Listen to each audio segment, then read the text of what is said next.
for the fact that you decided not to fight back, and you got more chance of settling peace. If you say peace, bringing peace to humanity or the life, it might be a costive thing, because some people are just crazy and silly that no matter how you do, even though you're not hitting back, they still want to hit you. They will probably want to kill you. They will take your life, and that's what sometimes happens. You say in the teachings of the Bible, Jesus sort of revealed that if somebody take your clothes, give him another one more. I don't know who's going to do that. Like somebody comes and slap me on this chicken, and I turn the other one and say, okay, slap here too, so that it will be even. We have an even slapping. You slap me here, you slap me here too. Where Moses said that no, in the Moses time it is revealed in the books that if somebody slap you here, you slap that person too, the same place back. Slap the person, then pay back, an eye for an eye.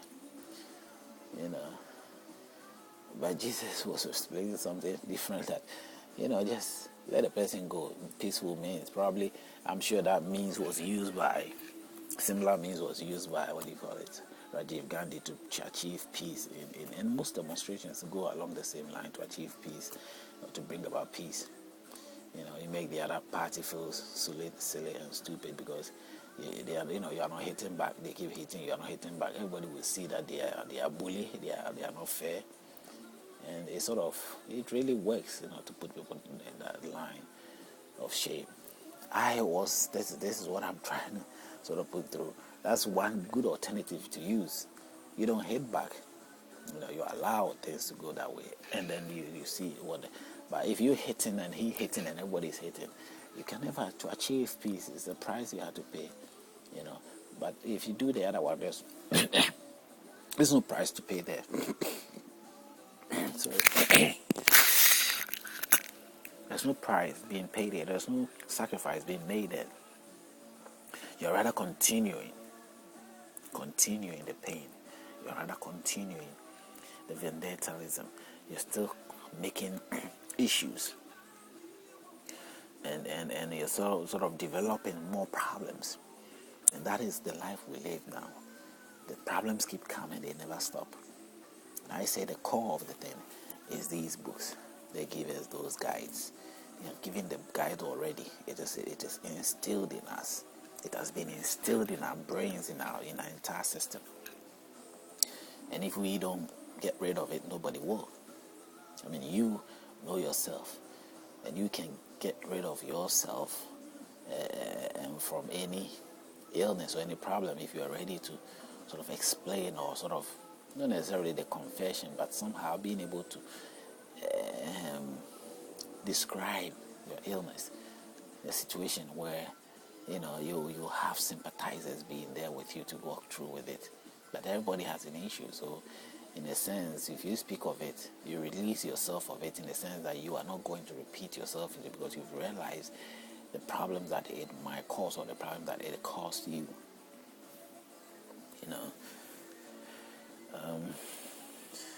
I wouldn't go in deep, but I have pointed something out. I believe you've sort of got a grip idea of what I'm trying to say. Now, if we move on to 13, it says, so he declared to you his covenant, which he commanded you to perform, the 10 commandments, and he wrote them on 2 tablets of stone. Deuteronomy 4:13. He gave the commandment, he put it on a stone for us, for you, his followers, everybody to follow through. So you have no excuse. The 10 commandments is there. In 16, it says, lest you act corruptly and make for yourselves carved image in the form of any figure, the likeness of male or female, the likeness of any animal that is on the earth, or the likeness of any winged bird that flies in the air. 18, the likeness of any that creeps on the ground, or the likeness of any fish that is in the water beneath the earth. And take heed lest you lift your eyes to heaven, and when you see the sun, the moon, and the stars, all the host of the heaven, you feel driven to worship them and serve them, which the Lord your God has given to all the peoples under the whole heaven as a heritage. This is what I was talking about. Deuteronomy 4:16 all the way down to 19. Clearly, don't worship the heavenly host. Created items, the sun, the moon, and the stars, and all that. And you should be careful you don't even make an image to worship that image. You should be careful that you don't worship any image of a human being, male or female, or an animal, whichever way it is. It is here for your own. God has put this before you. So what is your problem? If you truly believe that your God is God, He has put it before you. You have no reason to look elsewhere. As we go to 26, it says, I call heaven and earth to witness against you this day, that you will soon utterly perish from the land which you cross over the Jordan to possess. You will not prolong your days in it, but will be utterly destroyed. God is going to destroy them again, and He has plainly said to them that if you get to the land, the promised land, Canaan, something will happen to them. So Moses is prophesying of what will happen. The land that he will never go there, they are going there. He said this is what will happen. He will destroy them and spread them all over the land. So beforehand, Jehovah has seen such is coming, and He knows what to do, and He's not resolving it. He knows the people will disobey.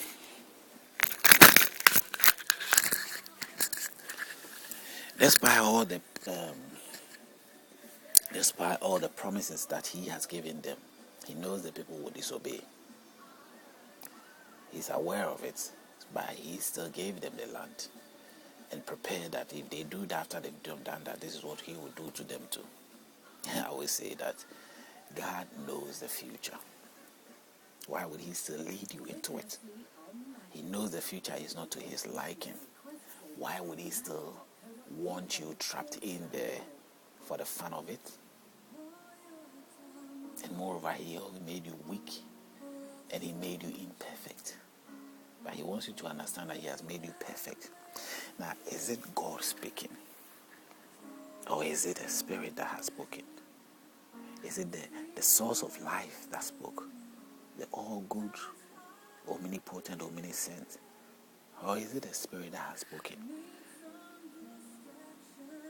A spirit that is working beyond His limitations, or working within His limitations.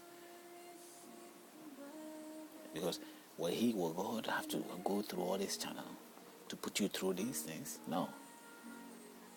Even if He put you through, He's the one that troubles Himself more, because He put you through there. He's the one who is going to end up solving the problem. So why would you have to even worry? Or why would He want you to worry?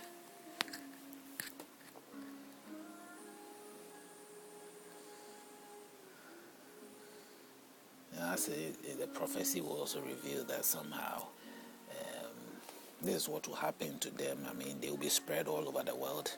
If you read on to 28, 29, 30, and He tells them there will be distress upon their life in the latter days, after they've given all this promise to this land.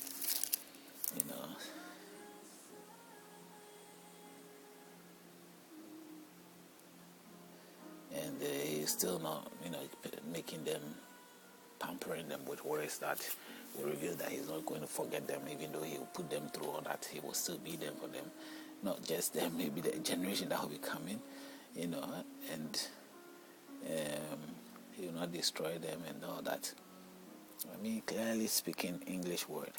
Now, as we have looked through the whole the Deuteronomy, we know there is also the detailed revealing of the Ten Commandments in Deuteronomy 5, which is the Ten Commandments out there. You can tell from the very first one is this: and Moses called all the Israelites, and said to them, Hear, O Israel, the statutes and the judgments which I speak in you hearing today, that ye may learn them and be careful to observe them. The rules and regulations, that's the Ten Commandments. And in detail, you can see it tells you all about it.